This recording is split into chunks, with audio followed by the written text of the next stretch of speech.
नमस्कार, मैं हूं अखिलेश पांडे और आप देख रहे हैं सी न्यूज़ भारत। वक्त हो चुका है न्यूज़ बुलेटिन का। खबरों के इस बुलेटिन में सबसे पहले हम जानेंगे कि चुनावी रंजिश में कहां की गई प्रत्याशी की हत्या। वहीं आगे खबर पाकुड़ से है, जहां बुद्ध पूर्णिमा पर महात्मा गौतम बुद्ध की प्रतिमा पर किया गया माल्यार्पण। साथ ही जानेंगे कि पत्रकारों ने क्यों नहीं की डिप्टी सीएम ब्रजेश पाठक के कार्यक्रम की कवरेज। और भी तमाम खबरों पर आइए विस्तार से करते हैं चर्चा। खबर उत्तर प्रदेश के जनपद अमरोहा से है, जहाँ हसनपुर नगर पालिका के वार्ड नंबर 14 के सभासद पद प्रत्याशी की इलेक्शन रंजिश के चलते पीट कर हत्या कर दी गई। पुलिस ने तहरीर के आधार पर मुकदमा दर्ज कर आरोपियों को गिरफ्तार करने की बात कही है। आपको बता दें कि अमरोहा जनपद के हसनपुर नगर के अंबेडकर पार्क के पास रहने वाले मधुसूदन उर्फ मधुआ नगर पालिका के वार्ड नंबर 14 से सभासद पद का निर्दलीय चुनाव लड़ रहे थे। बताया जा रहा है कि बुधवार रात करीब 11 बजे वो अपने वार्ड के वोटरों से संपर्क करने गए थे। बड़े भाई विनोद भोज का कहना है कि मधुआ के सामने चुनाव लड़ रहे ब्लॉक कॉलोनी निवासी प्रत्याशी व उसके समर्थकों ने इस दौरान मधुआ को पकड़कर उसकी पिटाई कर दी। लोहे की रॉड से उसके सिर पर हमला किया, जिससे वो गंभीर रूप से घायल हो गया, जिसके बाद उन्हें अस्पताल में भर्ती कराया। इलाज के दौरान उनकी मौत हो गई। वहीं मौत के बाद परिवार के लोगों ने कोतवाली को घेर लिया और आरोपियों के खिलाफ कार्रवाई की मांग की। चुनावी रंजिश को देखते हुए पुलिस मामले की जाँच कर रही है और आरोपियों को जल्द गिरफ्तार करने की बात भी कह रही है। थाना हसनपुर में विनोद जी द्वारा एक तहरीर दी गई, जिसमें कि 3 तारीख की घटना का उल्लेख किया गया है, जिसमें कि नामजद अभियुक्त पंकज द्वारा इनके पुत्र मधुसूदन के साथ वाद विवाद और मारपीट की घटना दर्शाई गई है, जो कि ब्लॉक परिसर की है। इस पे मुकदमा पंजीकृत किया गया है और मुकदमा पंजीकृत करने के बाद जो मधुसूदन जिनकी मृत्यु हुई थी इलाज के दौरान, उनकी डेड बॉडी को पीएम के लिए भेज दिया गया है। पीएम की रिपोर्ट। अमरोहा से सी न्यूज़ संवाददाता गौरव श्रीमाली की रिपोर्ट। खबर गया जिले के टिकारी थाना के पंचानपुर ओपी अंतर्गत सबासिन गांव की है, जहां 29 अप्रैल को रात में आग लगा दी गई थी, जिसके बाद इस बारे में पुलिस द्वारा की गई जांच में आग लगाने वालों का नाम हटा दिया गया था। वहीं अब इसके बारे में एक नई कड़ी खुलकर सामने आई है, जिसमें गिरजा पासवान एवं राजनाथ पासवान व अन्य कुछ लोग जो इस गाँव में रहने वाले हैं, उन्होंने बताया कि उन्होंने गाँव के उत्तर दिशा में कुछ लोगों को भागते हुए और फायरिंग करते हुए देखा था। उन्होंने ही रामबली यादव की दुकान में आग लगाई थी। उसके बाद भी पुलिस द्वारा कोई कार्रवाई नहीं की गई। ऐसी स्थिति में रामबली यादव को न्याय मिलना एक टेढ़ी खीर बनती जा रही है। बर्दाश्त कर ले कि ना हमरा गाँव में रहला हमरा कहले आप ही की दुकान में आग लग गई है? हमारे दुकान में आग लगल है। किसने लगाया? कुछ शक है किसी का? साग खानिया लाले दिया खानिया लगाला करा के लगे लिए पान में गेलो है। अच्छा, आपने देखा है? देख लिया सर। नाम बताइए किसका देखे? मनोज जी सब हला कर संजय हला एगो नाल कहाली सब बैठल है जो पड़ी। मनोज संजय ननक इसी गांव के रहने वाले हैं? गाँव के हैं। हमर लगवा के हमरा इतना हमरा दुख देले त नसीब से हमरा दुख दे के बैठल मना करे त काहे के तोर पुलिया पापा के। अच्छा, ऐसा हमरा दुख दे के हम ना रहबे सब आसिन में। वाला वीडियो घटना घटा का हम लोग सो रहे थे, रात में 9 बजे हल्ला हुआ है, अपना आग में जहाँ है आग लगल था। किसके यहाँ लगा हुआ था? बल्ली में यादव, रामबली यादव। दुकान में कि घर में? दुकान में। आपने आग लगते हुए देखा? आग लगते हुए थोड़ा सा देखा, हम तो लहर रहा था, आए बुझा। हाँ, लहरा तो आप देखा? आपने बुझाया भी आग को? हैं? किसी को लगाते हुए आपने नहीं देखा? कितना बजे घटना है ये? करीब 9:30 बजे। देखें कि पूरा आग लगल था, इसमें जानवर भी पैक था। अच्छा, तो हम निकालने गए तो निकालने उसको हाथ भी मेरा जल गया है जानवर निकालने में। हाँ, तो देखिए घटना घटा है कि पूर्वज से दुश्मनी चल रहा था। हाँ। और तीनों मिल के आया और लगा के चल गया फायरिंग करते हुए। आपकी दुकान में आग लगा दिया? हाँ, नाम बताइए कौन कौन था? देखे थे? हाँ, मनोज यादव, हाँ। रामजन्म यादव, हाँ। संजय यादव। अच्छा, कितना बजे देखे थे रात में आप? 9:30 बजे। कहाँ था बैठा हुआ? यहाँ पर बैठ के आग लगाते हुए फायरिंग करते हुए चल गया। इसी पुल पर बैठा हुआ था? अच्छा, तो आपका पूर्व से लड़ाई पहले से चला रहा है? दादे पर बाबा से। पिछले साल 29/3/2022 को 9:30 बजे रात में अपराधी द्वारा मेरे दुकान में आग लगा दिया गया और 2 फायर भी किया। हम लोग हल्ला चिल्लाते रहे, तब गांव के लोग जुटे हैं। वहां पर गांव के लोग जुटे और गांव के लोग जब जुटे वहाँ पर तो फायरिंग की आवाज़ भी दो सुनी और भागते हुए देखे, लेकिन पीछे से देखा चेहरा नहीं उसको देख पाया ग्रामीण लोगों ने।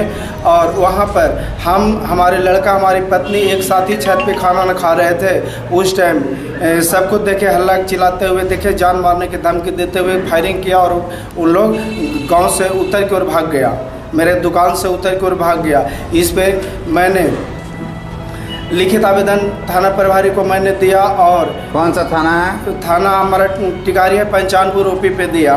और देने के बाद अभी तक पुलिस प्रशासन ने हमारा कोई कार्रवाई नहीं की।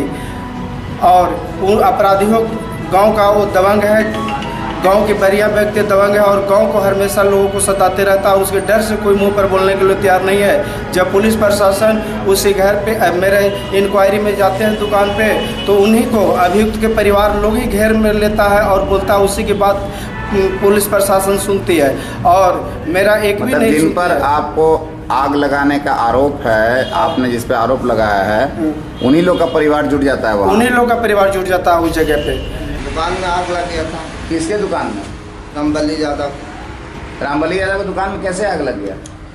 अब कैसे तो हम नहीं देखा, लेकिन आग लगा, हल्ला हुआ तो हम गए। कितने बजे की घटना है? 9:30 बजे की घटना है। 9:30 बजे की? रात में या दिन में? रात में। रात में। तो घटना के दिन आप लोग हो हल्ला सुन के निकले थे क्या?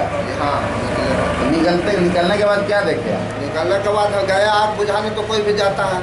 तो जा रहे थे तो घर से 3 को लेकर फायर किया और उत्तर में भाग चला। जब हल्ला हुआ तो गांव बुलबुलावे किया। मतलब 3 लोगों को आपने हाँ, देखा? हाँ उत्तर तो में। उनका चेहरा देखे आप? नहीं नहीं। अच्छा, क्यों चेहरा क्यों नहीं देख पाए?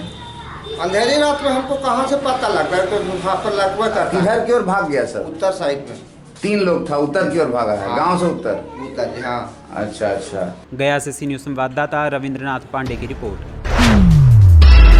खबर पाकुड़ से है, जहां बुद्ध पूर्णिमा के अवसर पर पाकुड़ रेलवे कॉलोनी सिद्धार्थ नगर में स्थापित भगवान गौतम बुद्ध की प्रतिमा पर निवर्तमान नगर परिषद अध्यक्ष संपा साहा के नेतृत्व में माल्यार्पण किया गया तथा विश्व शांति को लेकर भगवान बुद्ध की प्रतिमा के समक्ष प्रार्थना की गई। माल्यार्पण के मौके पर प्रमुख रूप से नगर परिषद पदाधिकारी कौशलेश यादव, पूर्व जिला परिषद अध्यक्ष बाबूधन मुर्मू समेत अन्य लोग मौजूद रहे। वहीं संपा साहा ने कहा कि धर्म के प्रति आस्था व गुरुओं के बताए मार्ग से ही भारतीय संस्कृति को सर्वोच्च स्थान मिला है। भगवान बौद्ध का जो है जन्मदिन है, जिसे हम आप जो है बौद्ध पूर्णिमा से जानते हैं। इसके उपलक्ष्य में हम लोग जो है उनको सम्मान देने हेतु जो है सो पुष्प दे करके, माला दे करके सम्मानित किए हैं। यही आज का कार्यक्रम है और सभी लोगों से मनाते हैं, जो आप जहां हैं अपने दिल से इनको सम्मान दें और इनको जो है इनके प्रति आस्था जो है व्यक्त करें। आज बुद्ध पूर्णिमा है। आज ही के दिन बुद्धदेव बहुत दिन के तपस्या के बाद एक पेड़ के नीचे आज ही उनका बुद्धता प्राप्त हुआ था। इसीलिए वैशाख महीना के इस पूर्णिमा को बुद्ध पूर्णिमा के नाम से जाना गया है। और आज हम लोग जो यहाँ पर सबको एकत्रितकरण किए हैं, इस मोहल्ले का नाम सिद्धार्थ नगर है। इसीलिए हम लोग यहाँ पर बुद्ध जी को बैठाए हैं। के शुभ अवसर पर आज हम लोग हमारे नगर के पदाधिकारी, हमारे सर और जितने भी हमारे नगर के अध्यक्ष, जो गुरु पूर्णिमा के दिन भी है, हम लोग शुभ मानते हैं।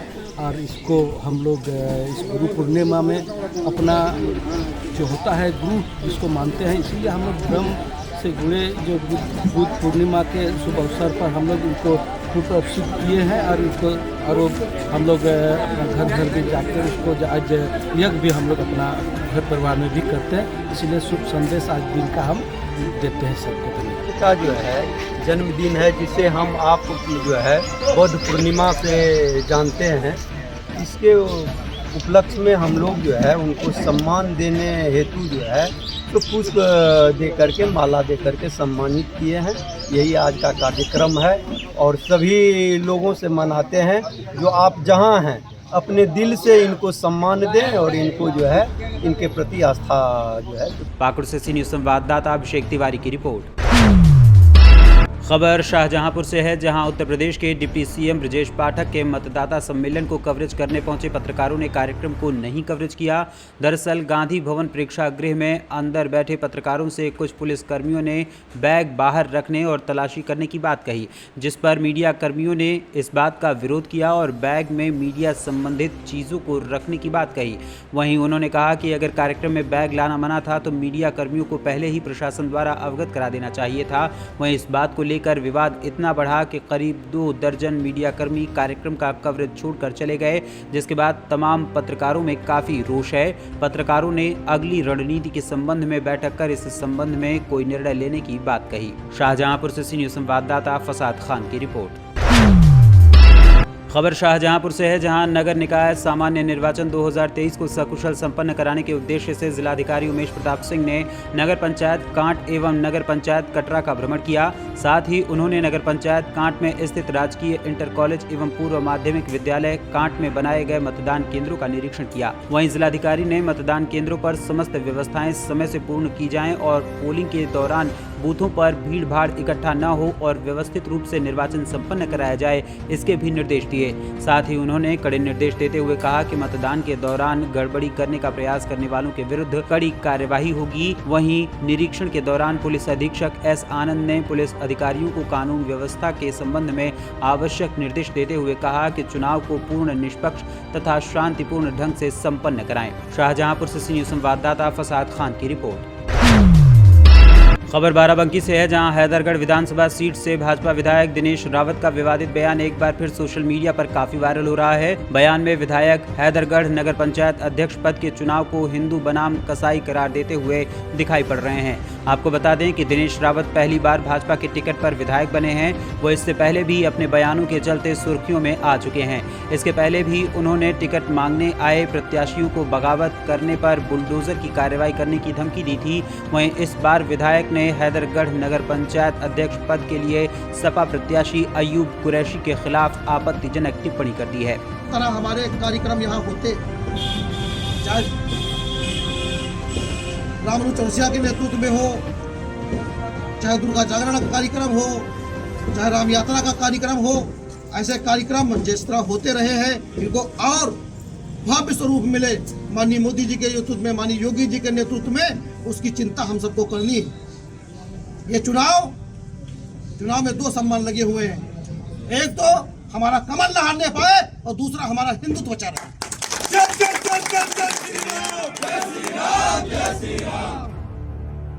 क्योंकि एक तरफ हिंदुओं की पूजा का प्रतीक खुद पूजा दीक्षित है और कमल का फूल है, और दूसरी तरफ हमेशा हिंदुओं की आस्था को छीन करने वाला कसाई हमारे आपके समीप चुनाव लड़ रहा है। और इस चुनाव में हिंदू बनाम कसाई का चुनाव है। कसाई का हैदरगढ़ में कब्जा नहीं होना चाहिए। मैं आपको खुले मन से ये निवेदन करता हूँ, ये हाथ जोड़कर वोट मांगता हूँ और कमल फूल के लिए वोट। बाराबंकी से सी न्यूज़ संवाददाता हयातुर रहमान की रिपोर्ट। खबर बाराबंकी से है, जहां डंपर और ट्रैक्टर ट्रॉली में भीषण टक्कर हो गई, जिसमें 3 लोग गंभीर रूप से घायल हो गए। वहीं सूचना पर पहुंची पुलिस ने घायलों को एम्बुलेंस के माध्यम से अस्पताल भेजा। बताया जा रहा है कि डंपर चालक नशे में था। पूरी घटना थाना रामनगर क्षेत्र के चन्नापुर के पास की बताई जा रही है। बाराबंकी से सी न्यूज़ संवाददाता हयातुर रहमान की रिपोर्ट। खबर मथुरा के गोवर्धन से है, जहां एक दबंग की दबंगई का वीडियो सोशल मीडिया पर वायरल हो रहा है। वीडियो में दबंग कट्टा हाथ में लेकर गाली देते हुए नजर आ रहा है। दरअसल पूरा मामला नगला डीएवी इंटर कॉलेज के पीछे का बताया जा रहा है, जहां पवन नाम का एक युवक हाथ में कट्टा लेकर भद्दी भद्दी गालियां देता हुआ नजर आ रहा है। पवन का किसी बात को लेकर अपने पड़ोसी से झगड़ा हो गया था, जिससे गुस्से में आकर पवन अपने घर पर से देसी तमंचे को लेकर निकला और एक दीवार पर खड़े होकर अपने पड़ोसी को गालियां देने लगा और उसे मारने की धमकी भी देने लगा। जिसके बाद वहां लोगों की भीड़ जमा हो गई और लोगों ने पवन को समझाया। वहीं दोनों पक्षों ने चौकी में अपनी शिकायत दर्ज कराई। पुलिस ने दोनों की तहरीर को लेकर अपनी जांच शुरू कर दी है और जल्द से जल्द दोषी को सजा दिलाने की बात कही है। मथुरा से सी न्यूज़ संवाददाता विष्णु शर्मा की रिपोर्ट। खबर यूपी के मेरठ से है, जहां गुरुवार को हुए कुख्यात गैंगस्टर अनिल दुजाना एनकाउंटर मामले में एडीजी एसटीएफ अमिताभ यश का बयान सामने आया है। एडीजी ने कहा कि जिस प्रकार से अनिल दुजाना ऑटोमेटिक हथियारों से घटनाओं को अंजाम देता था, उसकी वजह से इसका खौफ था। अनिल जेल के अंदर से भी अपने गैंग को संचालित करता था। उन्होंने आगे कहा कि अनिल पर एसटीएफ द्वारा काफी समय से नजर बनाई रखी गई थी। वो कोई बड़ी घटना को अंजाम देने जा रहा था। अनिल के पास से एडवांस वेपन भी बरामद किए गए हैं। उन्होंने बताया कि अनिल दुजाना का 21 साल का आपराधिक इतिहास था। उसके ऊपर 65 से अधिक मुकदमे दर्ज थे। वहीं अतीक की पत्नी शाइस्ता परवीन और बमबाज गुड्डू को लेकर भी एडीजी अमिताभ यश ने ये कहा कि शाइस्ता की तलाश में जनपदीय पुलिस लगातार काम कर रही है। प्रयागराज के आसपास इलाकों में दबिश दी जा रही है। गुड्डू और शाइस्ता जल्द ही पुलिस की गिरफ्त में होंगे। अभी थोड़ी देर पहले ये जानकारी प्राप्त हुई है कि अनिल दुजाना जो एक रेडेड गैंगस्टर है उसकी मृत्यु है और इस पर बहुत बड़ी संख्या में मुकदमे कायम है। ये जानकारी प्राप्त हुई है कि अभी थोड़ा साइड हो जाता है 18 मर्डर के केसेस पर है। जैसे एसटीएफ की मेरठ पुलिस में इस मुठभेड़ में मारा। बाकी डिटेल्स अभी अवेटेड है। डिटेल्स मिलने पर मैं आपको सबसे स्कॉर्पियो कार में कौन-कौन सवार को लेकर क्या जानना पड़ेगा? अभी इसकी डिटेल्स अवेलेबल नहीं है। जैसे ही डिटेल्स अवेलेबल हो जाए मैं आपको डिटेल्स उपलब्ध करा दूँगा। तो मुझे टीम से कॉन्टैक्ट होता है और उससे अभी लगता है। सर, एक और जानकारी निकल कर सामने रखी कि निकाय चुनाव को प्रभावित करने की कोशिश कर रहा था। इस सबके बारे में मेरे पास कोई कमेंट्स नहीं है।